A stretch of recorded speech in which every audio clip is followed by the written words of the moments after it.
Mes chers frères et sœurs en Jésus-Christ, venus du Sénégal, de la Mauritanie, du Cap-Vert, de la Guinée-Bissau, de la Gambie, de la Guinée-Conakry et de la Côte d'Ivoire. Chers invités et chers pèlerins et pèlerines au sanctuaire marial de Popenguine.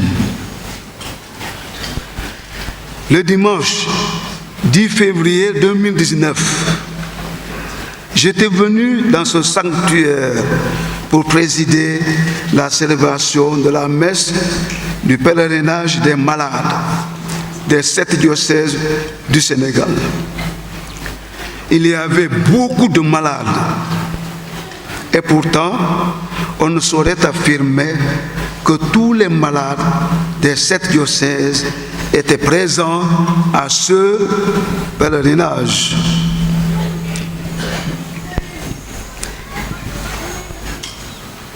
Il y a lieu de reconnaître que la maladie a toujours frappé l'homme. Il l'a toujours terrassé. Non seulement l'homme, mais les êtres vivants. Notamment donc les êtres humains qui ne parviennent même pas à la supprimer, malgré les prodigieux progrès de la science et de la médecine. Nietzsche avait déjà reconnu que l'une des réalités implacables dans la vie des hommes, c'est la souffrance, à laquelle nul ne peut échapper, dans la mesure où nous sommes sans cesse confrontés à des données incontournables que sont la maladie, la vieillesse et la mort. Ces trois entités nous apportent inéluctablement le lot de souffrances physiques, morales, voire spirituelles. Je me dois de reconnaître que le nombre impressionnant des malades du pèlerinage du 10 février 2019 m'a ouvert les yeux et m'a aussi amené à m'interroger.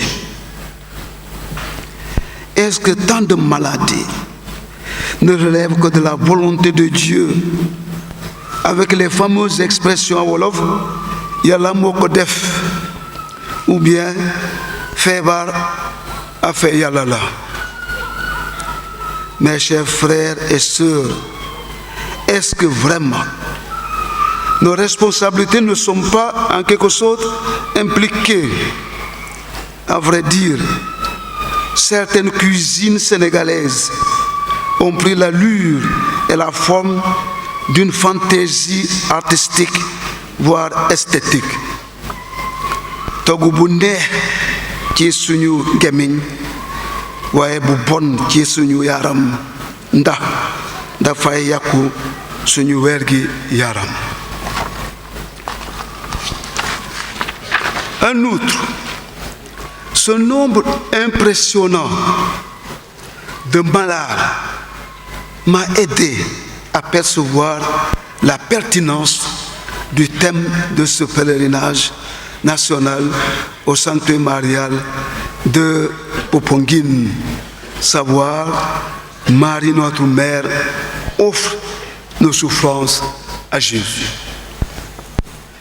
Il convient de relever en tout premier lieu que Marie, en acceptant d'être la mère de Jésus le Sauveur par son fiat, a manifesté non seulement son amour profond pour les humains, qui sont d'ailleurs les frères et les sœurs de son Fils, mais aussi son engagement à agir toujours en faveur de ceux qui souffrent.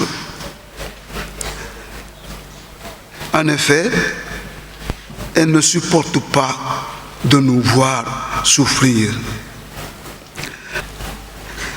Les chrétiens sont bien conscient de la puissance de cette femme extraordinaire, splendide et admirable qu'est Marie. Ainsi l'appelle-t-il Mère de la grâce, Reine et Mère de miséricorde, consolatrice des affligés, secours des chrétiens, salut des malades, médiatrice et avocate, Reine de la paix et porte du ciel. En outre,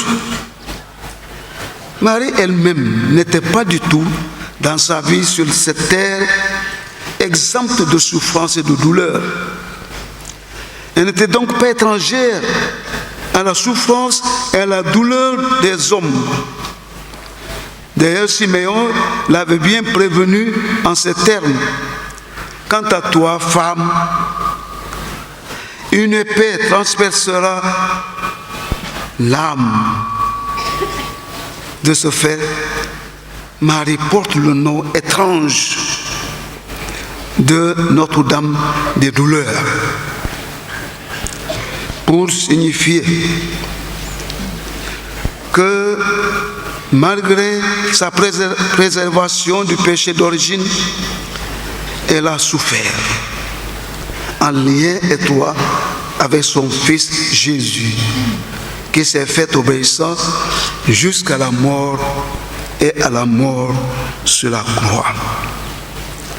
La participation de Marie à la souffrance du Christ est désignée sous le vocable de compassion, qui signifie qu'elle a eu sa part de souffrance dans la passion de Jésus. Elle a souffert avec lui à sa manière. Le Concile Vatican II l'a aussi fortement souligné en ces termes. La bienheureuse Vierge Marie avança dans son pèlerinage de foi, gardant fidèlement l'union avec son Fils jusqu'à la croix, où elle était debout, souffrant cruellement avec son Fils unique. Lumen Gentium numéro 58.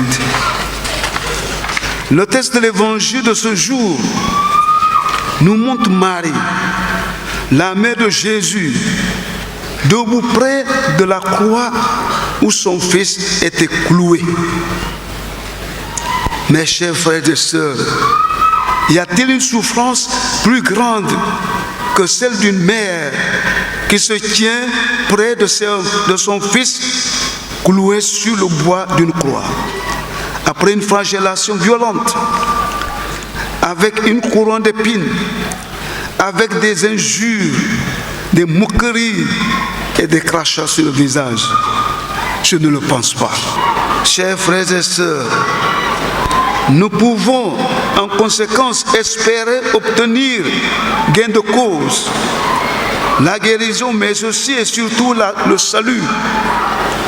C'est là que nous comprenons qu'il est absolument nécessaire que ce soit Marie, en tant que notre mère, qui offre nos souffrances à Jésus. D'ailleurs, Wolof Njaay nee na